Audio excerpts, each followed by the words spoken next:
Heyo, welcome into the Undrafted and Unqualified Fantasy Football Podcast. I'm Anthony and I'm here with Vinny. Vinny, jump right in, tell him what we got going on today. Yeah, what's up, everyone? So today we got a little bit of a different episode, something new. We're gonna go through some of our favorite stacks this year. So that could be a QB wide receiver combination from the same team, QB tight end combination from the same team. And yeah, we're each gonna pick our three favorite, or I guess best value this year in drafts that we think so far in drafts. And yeah, and then we're gonna also get into some who would you rather have. We're gonna say a player's name and bring up some names around their ADP, and then we're gonna say I'd rather have this person or that person. And yeah, we're gonna see how many we can get through based on the time. But yeah, we're gonna get started with our stacks first.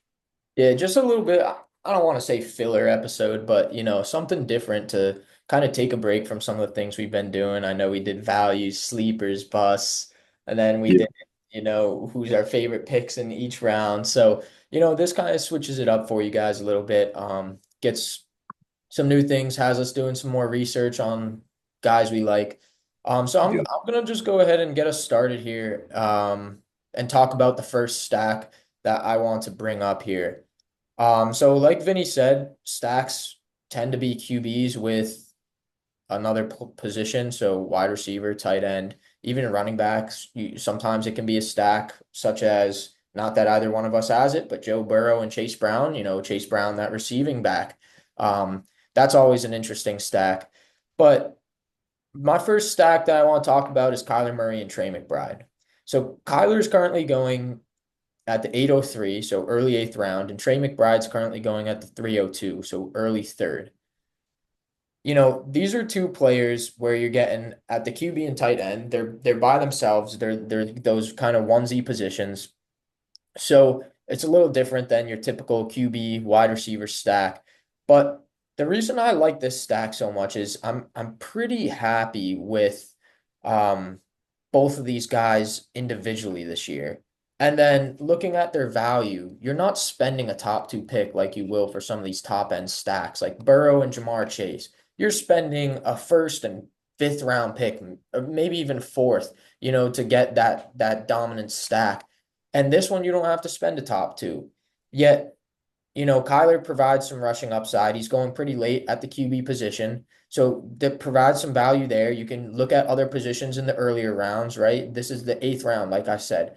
And Trey McBride, I think the third round for him is an actual steal. Brock Bowers is going a whole round early in like the early second.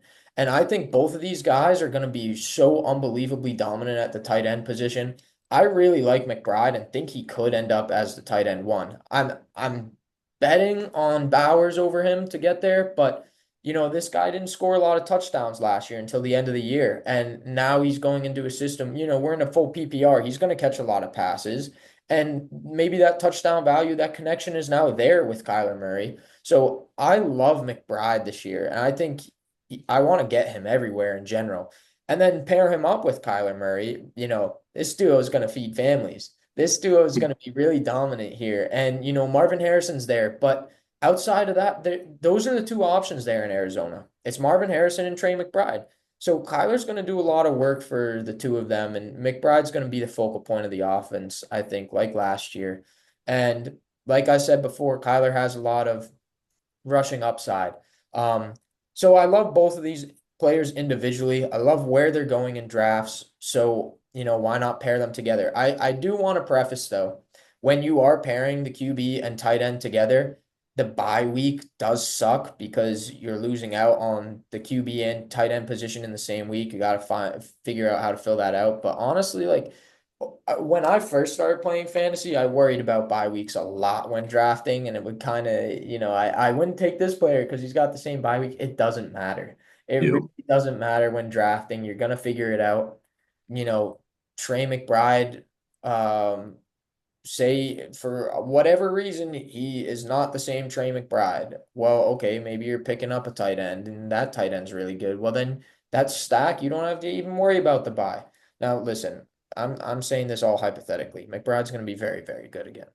But, you never know what's going to happen. So don't worry about the bye weeks in the draft. Just be aware that you will have to prepare for their bye week eventually. But yeah, I love these two individually and stacking them together, especially at their value. I think they're going to be a great duo this year. Yeah, no, I definitely agree with you in terms of the value of I like both where both these players are going right now, and I would like to draft each of them. When I think stack, I like the touchdown scoring ability. And that with this duo specifically, that worries me a little bit. Because with the term stack, like I just picture those 12 points popping up or those 10 points popping up when they connect for a touchdown.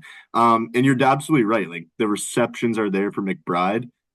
I just Kyler doesn't benefit as much from those receptions as McBride does. Like if he's throwing a 4 yard pass, that's not even a percentage of a point for Kyler. So I don't know. I If McBride bumps those numbers up to like even in the 7 touchdown range, 8 touchdown range, that's looking like an elite level stack because that means Kyler's throwing more touchdowns and plus the rushing upside.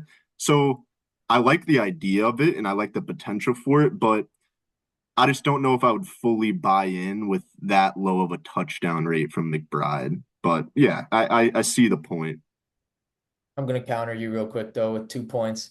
One, I think you would agree with me that Trey McBride's going to hit some positive touchdown regression, and I that think so. going to help. Yeah, exactly. I think he So would. what do you have? Three last year? He had two. I think one was a rushing touchdown or something, Yeah. like a fumble recovery. Yeah, exactly. That number's going up for him this year. Yeah.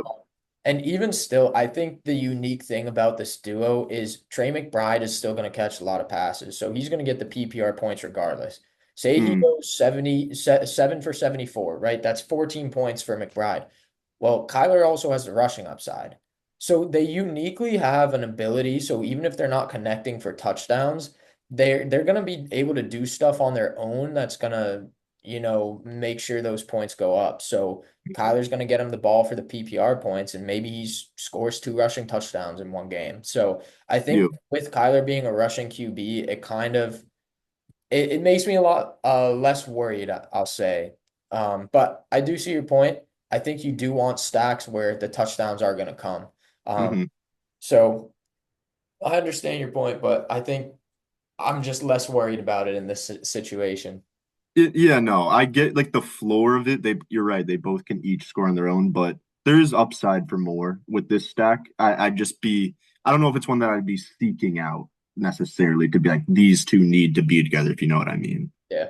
I think that real quick, I'll let you get into your first stack, but I think that brings up a great point too. Stacks provide a lot of value and a lot of benefit to your team as a whole, but it doesn't always mean you necessarily need to go get a stack just Yeah. because you have a certain player. Like if you draft I don't know, Jahmyr Gibbs, and you're like, oh well, I need to draft Jared Goff to get the upside. Well, it's like, okay, if we've talked about how much we like Dak Prescott, if Dak's sitting right there, I'd much rather prefer Dak over Goff than to have the Hmm. potential stack. So it's like, don't Yeah. always necessarily seek it out, Yeah. and like And don't reach on the stacks. in some cases you have to seek it out. If it's a Yeah. premium stack, like Yeah. we'll get to some more down the line that they're ones that you're gonna have to seek out. But Yeah. um Yeah, going back to the premium stack, Chase with Burrow, you're gonna want to seek that out. You are and going that's an to want to elite stack. bypass on Jaden Daniels, Jalen Hurts. You're Yeah, gonna yeah, want to reach on Burrow because that stack is different. That yeah, stack is one of those you do want to seek out, like you said. Those premium stacks for sure. yeah. And I think both of us, just to, let everyone know, we left Chase and Burrow off our list just because Chase is the 101. So I Yeah. mean, that's basically the pick you have to have. It's not much of an option. Yeah. So we left him off just for that sake. But like you just said, it's a very good stack if you can get it. Yeah, I think we were both just digging a little deeper too for other stacks Exactly. in the Yeah. office. Yeah. Like what was it a few years ago? It was when Tyreek was in Kansas City. It was Tyreek and Mahomes. Oh, yeah. They're putting up like 60 Yeah, combined every yeah, week. exactly. All right, why don't you get into your first stack here? Yeah, so my first stack, it's a guy that we've talked a little bit about, or one of them at least, actually both of them that we both of us like a good amount. The stack's Justin Herbert going at the 806 with Lad McConkey going at the 208. Um, I think we both agree that Herbert is an extreme value at that pick right now, which makes the stack which makes the steep price of Lad a little more worth it in my eyes, just because if you do go get Lad in the second round, you can build the rest of your team and then complete the stack with Herbert later in the draft and kind of just walk into a stack and not really have to be looking for it as we referenced in the past. Um, but yeah, I mean, this is a duo that like I just mentioned, my big thing for stacks is scoring touchdowns. They had seven of them last year in their first year together. I think I can definitely see that number going up. They did bring in some competition with Trey Harris. It's not a big deal. I'm not really buying into it, but there is some noise of him and his contract dispute right now, which, it's getting to that point in the season where it's taking valuable time away from him building that rapport with Justin Herbert, building a connection, building a role in the offense. I like Trey Harris as the player, but at some point that does come into play where when is that contract going to get figured out? So that's really Lad McConkey's main competition in the receiving room. They do have a run heavy offense and with Greg Roman and a run heavy offensive minded head coach Jim Harbaugh as well. So Amarian Hampton and Najee Harris are going to, be a focal point of the offense. But it's really Lad in my eyes that is going to get a bulk of the targets that he already saw last year from Justin Herbert. So, I think it's a little bit of a value stack where Lad, as long as he's not your wide receiver one, I really like the pairing with another wide receiver. If you go double wide receiver, then double running back, then you get Herbert late in the round. I'm really happy with that team. But I would be a little worried if Lad was my wide receiver one, I will say. But if you're able to get Herbert, that makes me a little more comfortable where I know I'm getting essentially double points. Not that you shouldn't think about it that way, but it is in a way that you're getting double points on a week where Glad McConkey scores two touchdowns. Justin Herbert has the same touchdown. So, yeah, I really like the stack, and I like the upside for more of what we saw last year and already a pretty effective stack. Yeah, I like this stack as well. It's interesting. Justin Herbert's going in the eighth round. I had Kyler going in the eighth round. We also have two other players each, or one other player each going in the eighth round. Like they're all these eighth round quarterbacks that we're finding the value in. Um, so I think it's very clear we don't mind that value for a quarterback. I do worry about that for Lad McConkey though. The Yeah. 208 is really, really high. I I think I'm on board with you saying that I'd much prefer if I have a wide receiver ahead of him.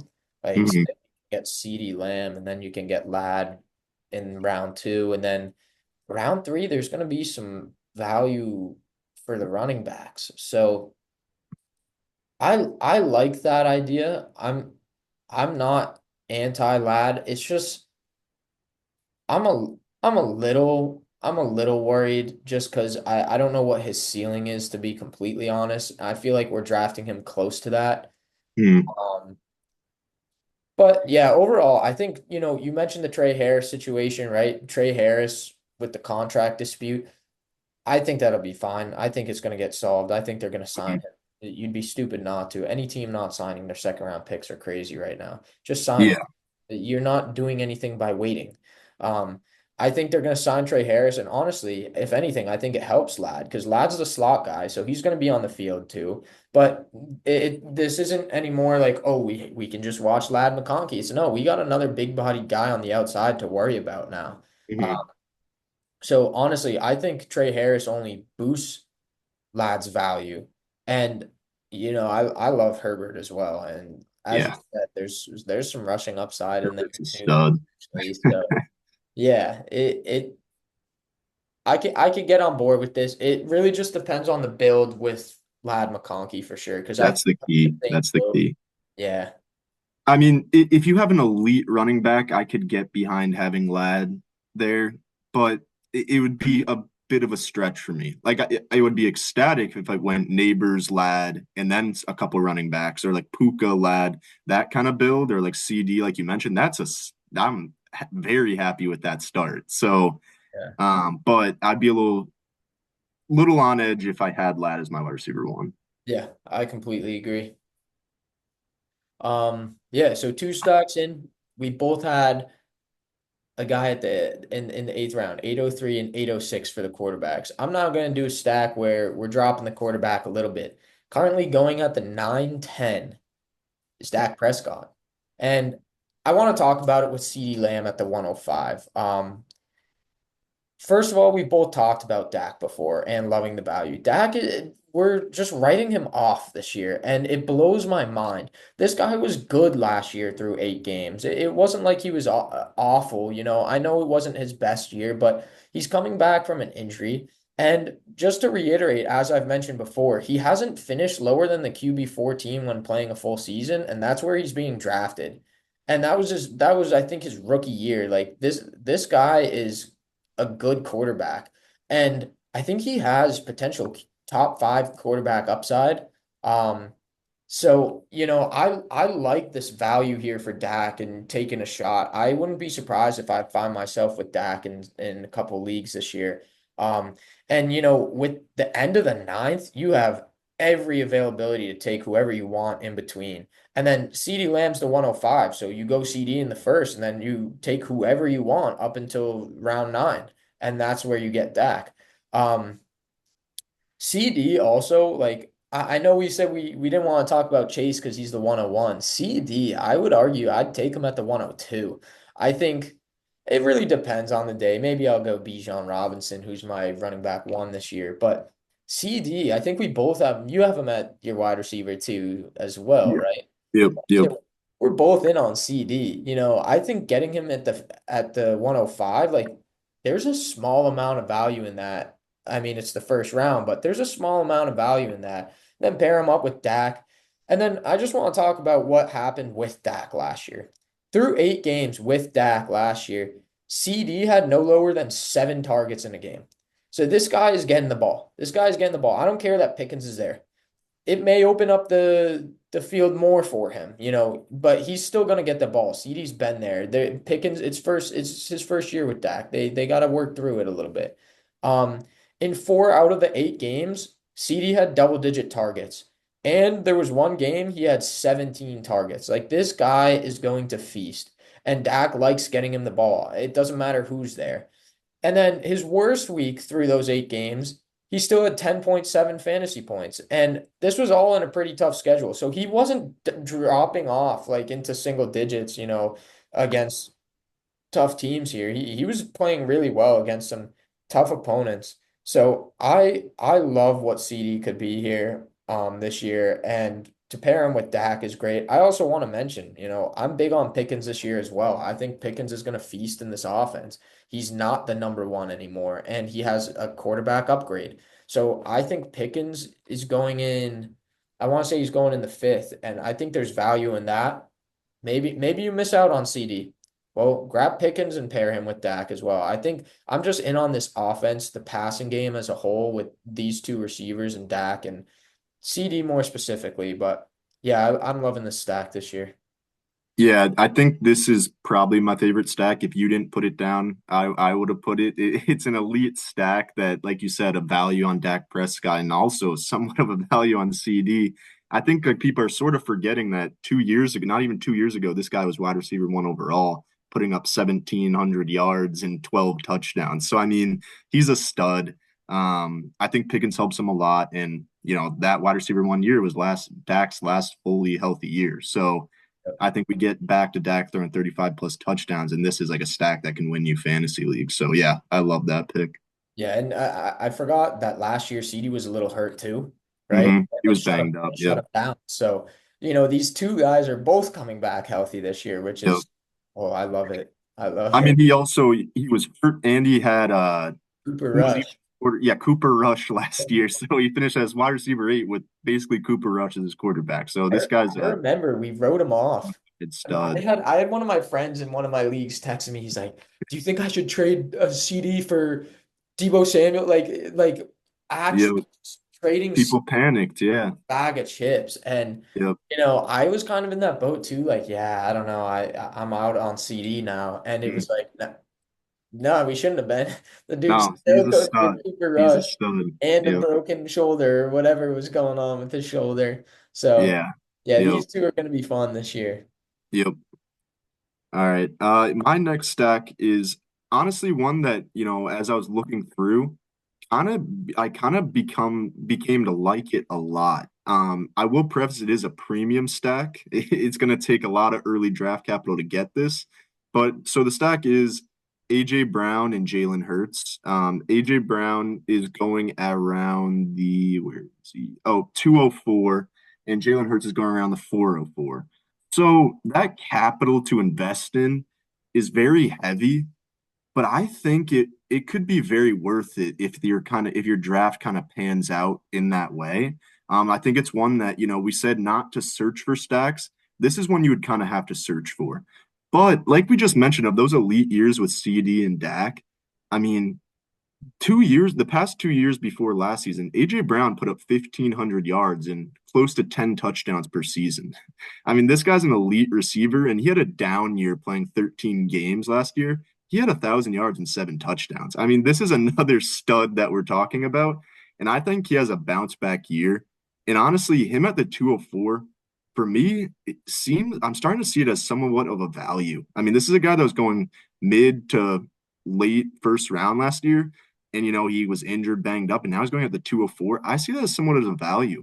And we both talked about how we like Hurts in the spot he's going because of the rushing upside and the possible like push to finish as the QB1 overall with that Allen and Lamar territory on a really good year. So while it is a premium, these are two elite players that, if Hurts has one of those rushing games and he throws to AJ Brown for a touchdown, you're looking at like a 65-point week from those two guys alone. And on that note, I was looking into Hurts's target share to AJ Brown. It's at 35%. So Holy 35% of Hurts's throws are going to AJ Brown. wow. And for the most part, you see like guys like Mahomes like to spread the ball around, other good quarterbacks. Well, his other 25%, which accounts for 65, close to almost 70, is Devonta Smith. So he's throwing to two players the whole game that account for all the targets. So there's really not much room for other people to jump in and steal those fantasy points, those stack points, if you do have these two players. And so AJ Brown, in my eyes, is the clear bona fide one there. Devonta Smith is very talented, but AJ Brown just kind of has that all around skill set where he's pushing you down the field. He's going across the middle, taking a slant 70 yards to the house. He can do it all. And honestly, I want to have a league where I have these two together because I think it would just be so fun to watch on a weekly basis. If AJ Brown has the season, I think he's going to have. So, um, also Hurts with the rushing upside, like we mentioned about McBride and Kyler. Hurts, both these guys can do it on their own. I mean, Hurts can put up a 30-point week, and AJ Brown could have somewhat of a dud. You're still having a really good week. So, while it is a premium, it's one that if I kind of come across AJ Brown, I'm kind of looking of where Jalen Hurts is on my draft board among these rounds when I'm coming up for my next pick. So it's an interesting one. I don't know how you feel about it, but I was surprised at how much I got myself to like it. I saw that you put this in here, and I was like, oh, this is a bit of a premium, right? And it's Mhm. not Jamar Chase and Joe Burrow, right? So it's like, Mhm. how do I really feel? And then thinking about it more, especially after hearing you just talk about it, I love it. I'm in on Hurts this year.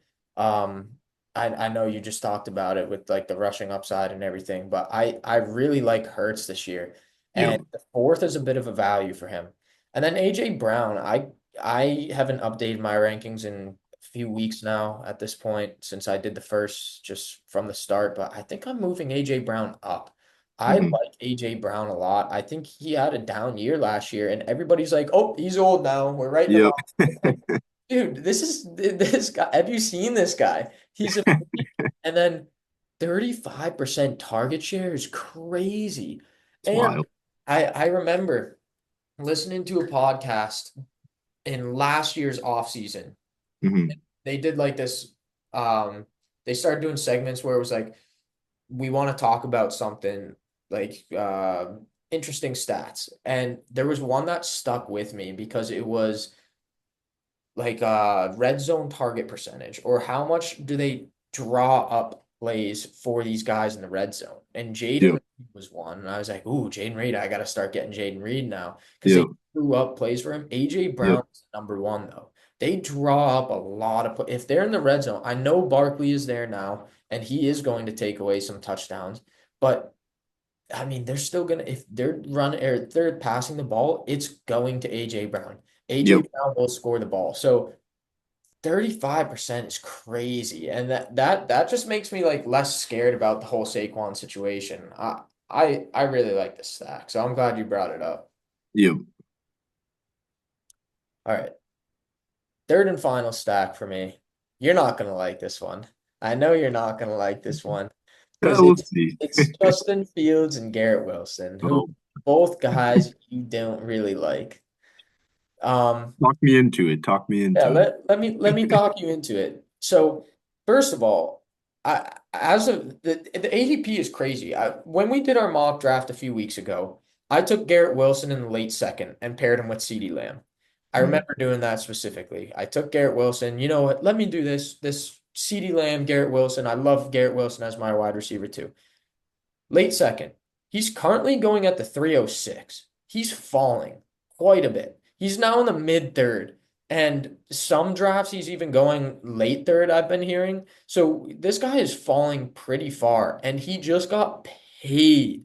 Like he got 90 million guaranteed, which is like a crazy, crazy contract. Like they know he's the only guy. The Jets wanted him around because there was all those rumors, oh, well, if he doesn't do anything, we're gonna have to trade him or he's gonna want out. Like, man, Garrett Wilson he's a very good wide receiver. And I know he hasn't had the greatest days because it's in New York, but this guy is gonna get the ball a lot, and he got paid because he's a very good wide receiver. So there's a lot of value in Garrett Wilson as a player alone. Secondly, I think he's going to be pushing a ton of targets. So I think he's going to outplay that ADP. I think he's going to be a good receiver this year. And he's getting the ball from Justin Fields, his former collegiate teammate at Ohio State. Um, Justin Fields has insane rushing upside. Like I talked about with Kyler, that provides value on its own.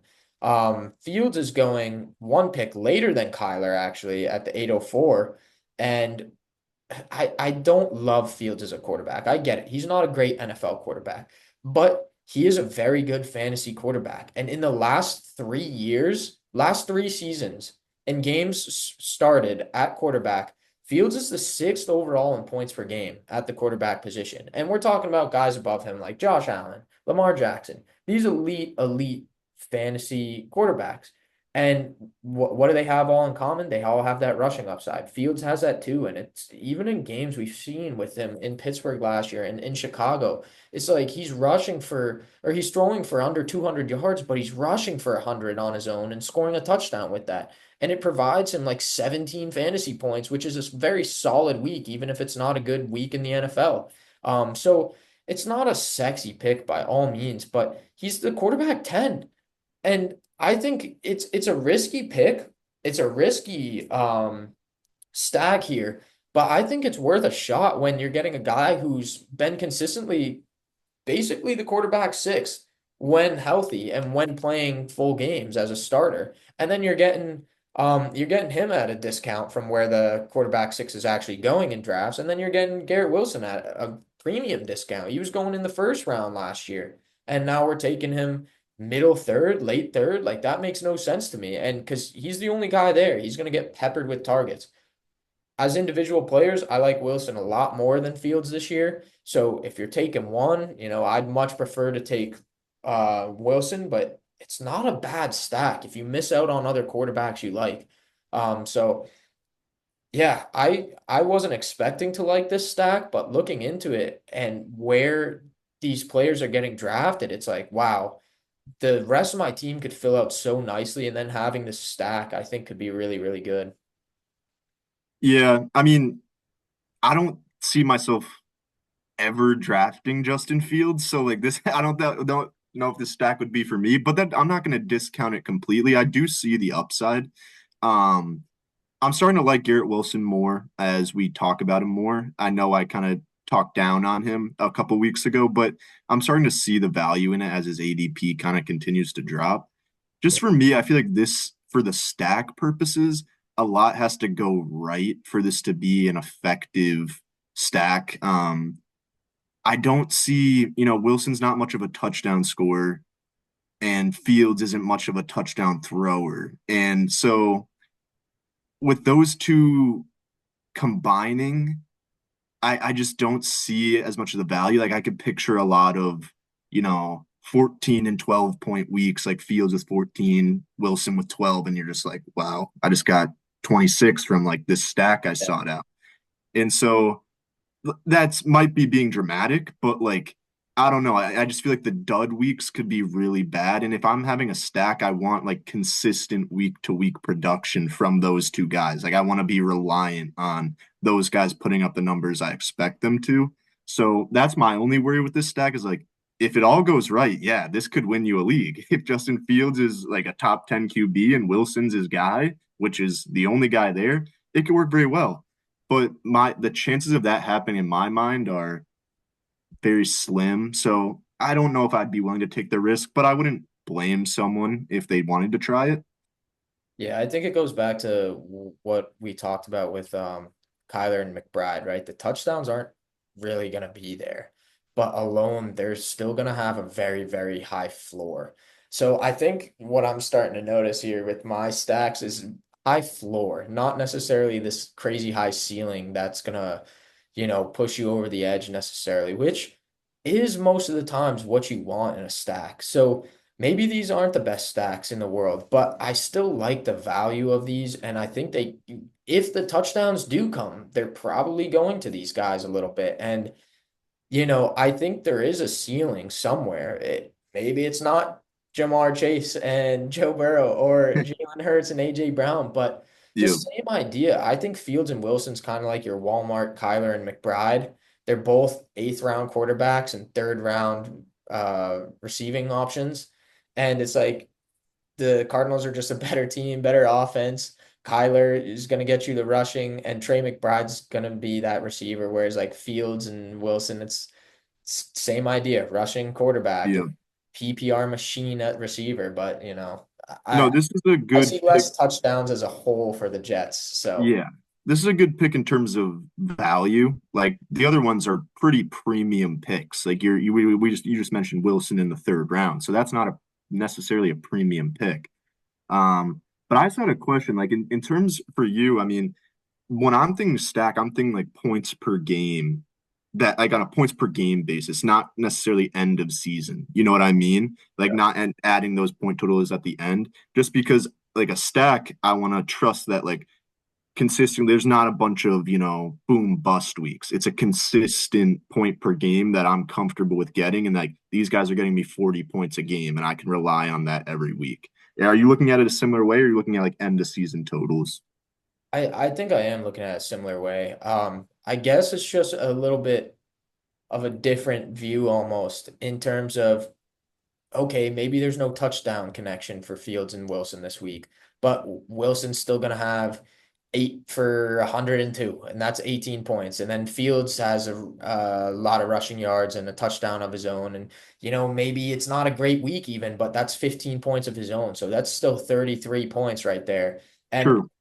I think I'm looking at it as there's a high floor every week with these stacks, these two specifically. I am not anti boom stacks either. That's for sure. Like I love the Jalen Hurts, AJ Brown where it's but AJ Brown last week, he had a couple weeks where it was like 8 points, So Mhm. Jalen Hurts, maybe he's dropping 24 a game like he did not too long ago. But maybe AJ Brown has a dud.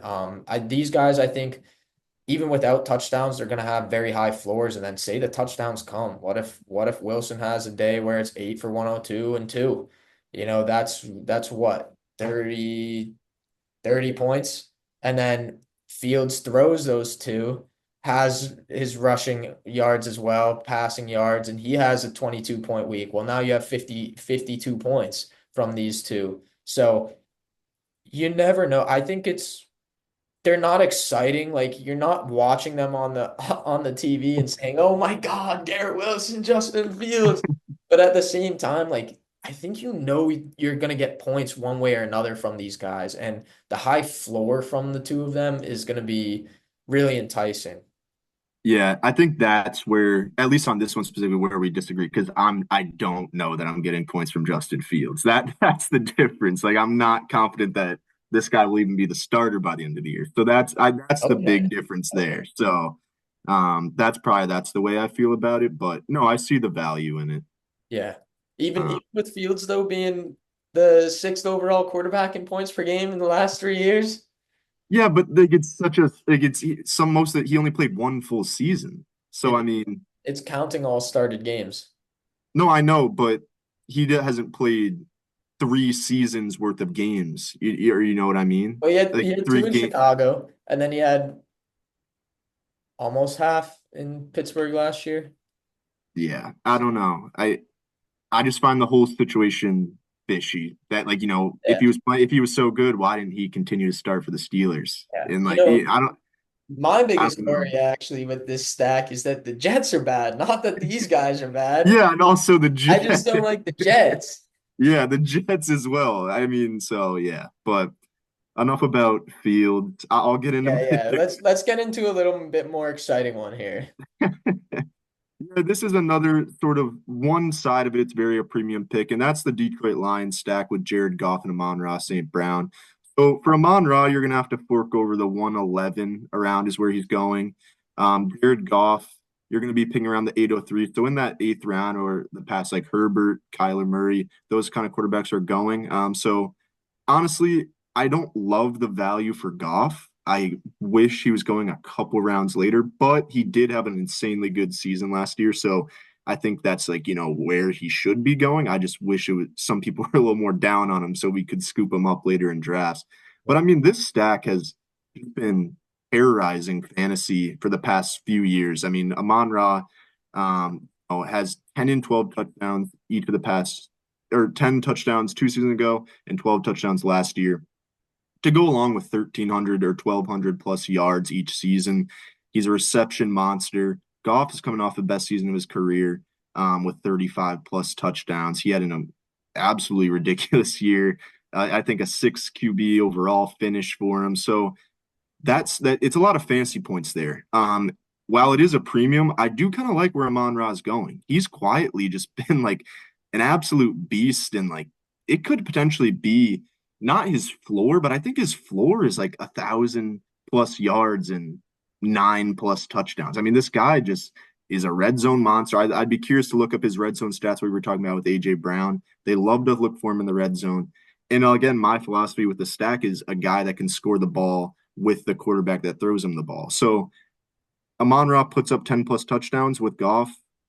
I mean, on a weekly basis, that's a very good start to your week if though you have those two in your lineup. So while it is a premium for Amon Ra, I think the ability to get Jared Goff in the eighth round makes offers more value behind it just because you can fill out the rest of your roster without worry of reaching for a QB like you would have to do for Jalen Hurts and AJ Brown or Joe Burrow and Jamar Chase, like those types of guys. Jared Goff's going in the eighth round, so I mean, while you're taking a first round receiver, he's very talented, but you could fill out the rest of your roster without have to worry for the next 6 rounds at least. So yeah, this is one that I've kind of grown to like, and curious to see what you have to think about it. I don't like Goff. Mm, That's my only thing. I know people still aren't drafting him as well as he's been doing because he finished as the quarterback 10, 7, and then 6 last year. So that was his last three fantasy finishes. He's been a top 10 quarterback 3 straight years. He's getting drafted around the floor of that. But Ben Johnson leaving does concern me for touchdowns as a whole. Um, I'm looking at his kind of his fantasy finish last year and like stats and everything, and he threw for 37 touchdowns last year, which is career high. And his career average is closer to, mid 20s maybe if we were to average it all out. I think that number is gonna drop at least closer to 30 than 37, even if they still produce. I love Amon Ra, and I think the stack together can be really good. I think that's one of those situations that can boom, right? It's Goff to Amon Ra. Amon Ra's gonna have those spike weeks. But even last year, Goff had a couple games that he just dominated. But those teams that was against Seattle, he cooked them. Against Buffalo, he cooked them in an absolute shootout. And then Jacksonville sucked. Well, like we know what Jacksonville was last year. So I Yeah. guess that's my biggest concern is just Goff. Like even though he's kind of going at his floor based on the last 3 years, there's still other quarterbacks around them I'd prefer. And I'm just hesitant to draft Goff as my quarterback one. Say he falls and falls, and I can get him as my quarterback two, and I'm starting. Maybe I'm drafting Herbert right there instead. Like Mm. well, I'd love that. It's hard for me to wrap my head around Goff being a QB1 this year, regardless of his latest fantasy finishes. Yeah, I guess I trust. I mean, I guess the numbers don't lie. Three QB1 finishes in a row. Yeah. I get the Ben Johnson worry. At the same time, this offense is so talented that like for example, I'm not gonna continue to beat I'll stop beating on Justin Fields afterwards. But in terms of, my trust in Justin Fields to put up a consistent amount of fantasy points, yeah, sure he has the rushing upside, but it's still just it's the Jets. Their offense can never figure it out. So I mean, the Lions have been a consistent powerhouse, best offense in the league.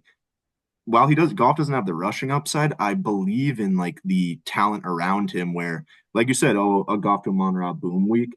He has Gibbs and Montgomery to throw to, run the offense through. Then he has JMO on the outside as well. I just think he has the weapons to like, well, yeah, he might have some dud weeks. The potential for him to have a dud week is slimmer in my mind than like some of the other guys around him. Yeah. I mean, he's got Laporta too, so Laporta as well, yep. he has the weapons. There's also just no rushing upside. Yeah. So that's why I am scared. Just I don't know what it's gonna look like without Ben Johnson. I think Dan Campbell's a great coach, but I'm just a little worried. I don't know what it's gonna look like exactly. So that's why I'd prefer if I could get this stack with another core. Well, actually, I said say I take Herbert first and then Goff is my QB two. Well, maybe I'd rather do it this way where I get Goff as my quarterback one and then Drake May later. And what if Drake May becomes the guy instead? Like I think as long as I'm pairing another quarterback with Goff, I might be okay drafting him around there if I'm doing the stack.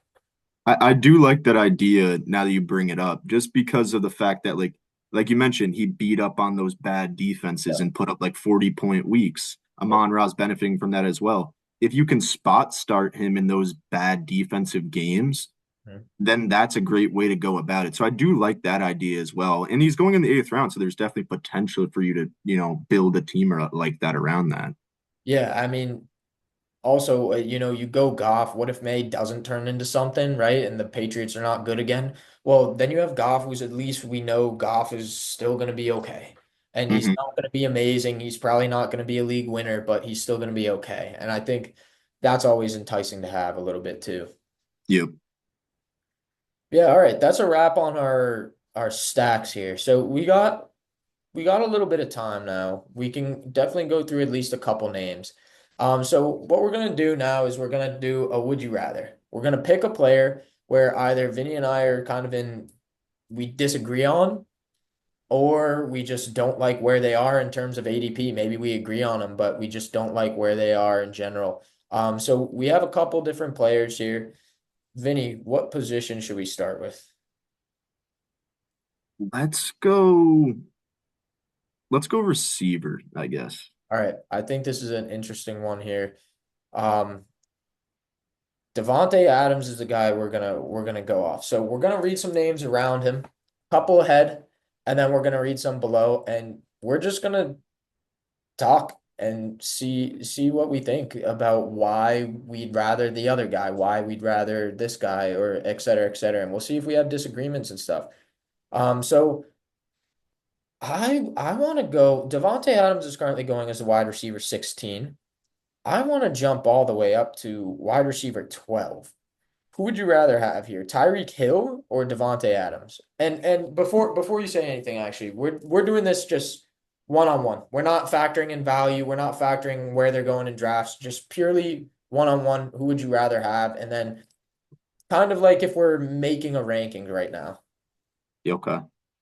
Yeah, that's a good one to start off with. It does make me think a little bit,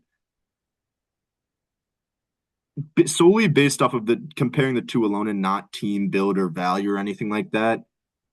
I Well, think I would, okay, yeah. No, never mind. I get you. Yeah. yeah. I think I would go Devontae, honestly. I think Tyreek Hill, it reminds me a little bit of Cooper Cup, where like he had these elite years and like we were all like, this guy's so good.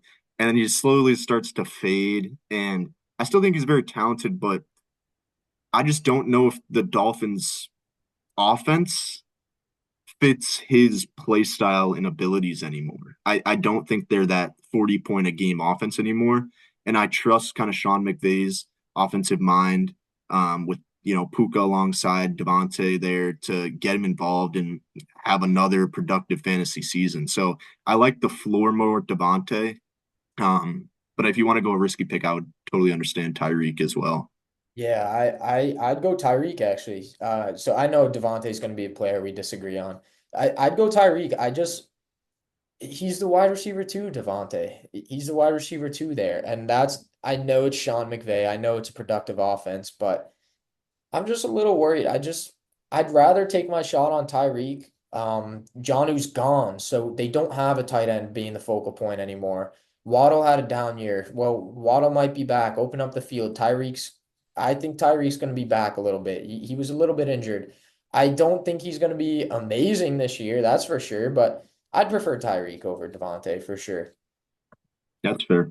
Wide receiver 13, T. Higgins or Devontae Adams. So I'm gonna compare like this. It's wide receiver two versus wide receiver two. Because obviously Jamar's Okay. in Cincinnati, Puka's in Los Angeles. I think I would go T. Higgins here. I think I would go T. Higgins. That one was a tough one, but I just trust the, boom floor and potential for the Bengals offense with both of them on the field. I mean, it's kind of underrated how good T. Higgins has been when he plays, even if Jamar Chase is on the field, if he's not, it doesn't matter. T. Higgins puts up points. And so his problem is staying on the field. Yep. So I think I would go T though, all those things considered. I would absolutely for everything you just said. And T was I think wide receiver 5 in points per game last year. You, So yeah, I would take T 10 out of 10 times over Devontae. Would you. you rather Garrett Wilson or Devontae Adams? Mm, let me see. Where's Garrett Wilson at? He's Oh, the okay, 14th. 14. Devontae's Yeah. the 16th. You know I'd rather Wilson just because Yeah. I think the PPR floor is there. And Devontae, new team, we don't know what it's gonna be. So yeah, I'm definitely team Wilson over Adams here.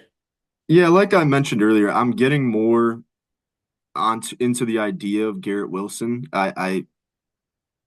Since we're not going off of ADP though, I'll go Garrett Wilson still. I think just the target share alone gives him some more upside to finish at a higher spot than Devonte Adams can. So I think Garrett Wilson could finish higher than Devonte Adams can. I think Devonte Adams has more of a floor than Garrett Wilson does, but I'll go Garrett Wilson. Interesting. I think Wilson's got the floor. But this is all based on ADP, so this is interesting too. Um, okay, last one, then we'll do a couple rapid fire with Devontae. But Rashi Rice at the wide receiver 15 or Devontae? Mm. Man, do you have you go ahead. I'd prefer Rice, just knowing I know it was a small sample size, but through 3 games he was the wide receiver 3. So Yeah. just taking that upside into consideration, I think I would take that. And it's the Chiefs. It's Patrick Mahomes. And I think, as good as Sean McVay's offense is, it's not Patrick Mahomes. So Yeah. No, I think it's what I'm struggling with is I like Worthy so much. So to say, Rice is gonna, I think he'll still be very good. But I like Devontae Adams a lot too, just because you let Cooper Kupp go. He's a legend in your franchise, and you went out and paid Devontae Adams. Like he didn't just get, a vet deal. This guy got like 3 years, 80 something million. So I mean, Yep. they paid him to play as an elite wide receiver. So I think in this case, I'm going to go Devontae Adams. That might be a shock to a lot of people, but I'm just not. I need to see Rashee Rice happen again with this new, weapon and worthy they have, and just see if it's still that same connection with Mahomes. So might be a little bit of a reach, but I'm gonna go Devonta. Yeah. All right, let's do some rapid fire. Okay. Terry or Devontae? Hmm. Devonta for me. Me too. Devontae or JSN? And I'm just going down the list. So JSN's wide Okay. receiver 18 here. So Devontae or JSN? I'll go JSN. I think I would too. Devontae or Marvin Harrison? Marv. Yep, I agree. And then Devontae or Mike Evans? Devonta for me. I agree. Yeah, that just got us through wide receiver 20. Interesting, because you got Devontae over some of these guys here. I got most of these guys over Devontae. So a little bit polarizing, but yeah, let's hop into another name. Cool. Let's do running back, Amari and Hampton. Why don't Hmm. we talk about how we feel about Hampton first for a second, and then we can just kind of rip through names like we just did at the end. Um, Okay. so yeah, how do you feel about Hampton going into the year? I really like Hampton. I talked about him in our rookie hot takes episode. We've talked a lot about him during our rookie episodes. Um, and for me, I think all it's going to take is just him getting that opportunity if Najee Harris misses a game early on the season, just to get that opportunity. And I think that's all he needs, and he'll run with it, which is why I think it could happen so much earlier in the season than what he's being drafted at. So I'm really high on Hampton, and this has nothing to do with Harris's fireworks incident Yeah. that he had, but like stuff like that is all it takes is Hampton just get that one game where he's the guy for me, and then he takes off. So I really like Hampton. I agree. I just think it's going to come later than, where he's being drafted. Mm, So we're going to disagree on a few names here. That's for sure. I think Hampton's very talented. I think he takes over. I think it might take a little time. okay. It's not like Dobbins overtaking Gus Edwards. Gus was not a good running back. I think they're gonna use Najee. Um, Yep. so I think that's kind of my biggest worry is I think that even when Hampton takes over, Najee will still be useful. But let's rip a few names here. Let's go as high as funny enough, Amari Hampton's the running back 16. So Devontae was a wide receiver 16. Hampton's the running back 16. Let's go as high as let's do the same thing. Uh, Running back 12. Kyron Williams or Amari Hampton? Yeah, so this is right around where I don't think I would have him above any of these guys. I'm gonna go Kyron here. But yeah, it's not very close for me, but that's his range. Amari and Hampton's range for me, but I'll go Kyron. Yep, me too. Brees or Hampton? This is where it gets interesting for me. I know you're very high on Brees. For Yep. me, I think it's the ambiguity in the Jets backfield. While it's not big news yet, I don't like it. I don't like how Aaron Glenn's talked about that. I'm not worried to say if I'm a Brees Hall owner, but I think how much I believe in Hampton and the upside I think he'll have earlier on in the season, I'm going to go Hampton. I'd definitely go Brees. Just because I think when we talk ambiguity, it's like, okay, when does Hampton get that job? Whereas No, Brees, yeah, you're right. There's yeah, ambiguity on both sides, but yeah. So I think I just trust Brees with the receiving ability too. James Cook or Hampton? I'm going to go Hampton again. I think James Cook is good, but he kind of just is what he is. He's not necessarily like elite at anything. I think he's just a running back in a really good offense. Yeah, I would take Cook. I think I'm taking the elite offensive player. Uh, Hmm. Ken Walker, Hampton. Definitely Hampton for me here. I mean, Ken Walker, again, there's ambiguity there too. I think it's honestly somewhat of a similar situation. I mean, Charbonnet played really well in the time that Ken Walker missed. And so I see him being involved in some facet in the in the offense. So I see that role only diminishing potentially for Ken Walker, and Hampton's only increasing. So yeah, I'm gonna go Hampton. I don't I don't hate taking Hampton over Walker. I think like you said, similar situation, but I'd go Walker. All right, now guys behind Hampton at the running back 17, Kamara or Hampton. This one's really close just because I like Kamara so much and his ability. Um, I'm gonna go Kamara just because I haven't made out my RB rankings yet, but I think I'm gonna have Kamara really high, like a lot spots higher than he is right now. So I'm Yeah. gonna go Kamara though. Yeah, I completely agree. That receiving ability too. Yep, Chuba Hubbard or Marion Hampton. definitely Hampton for me. Upside alone. Yeah, I think I'd go Hubbard just knowing he's going to get the rock. Uh, Hmm. let's do one more. Joe Mixon or Marion Hampton. Hampton again for me. I think I'd go Mixon. So Really? I Wow. yeah, I think it just shows you the polarizing beliefs we have on a player like Hampton, whereas you Hmm. think he's taking over soon and he's going to get that rock and run with it. Whereas I think it might take a little time, and I want the guys who are already established. And while Hampton could be a league winner, I want the established guy, knowing I'm going to get something out of him. Exactly. No, I think that's also like it plays into like people's, mindset when going into a fantasy draft. Like in my mind, when I think about winning a fantasy league, I think of like you need those upside players.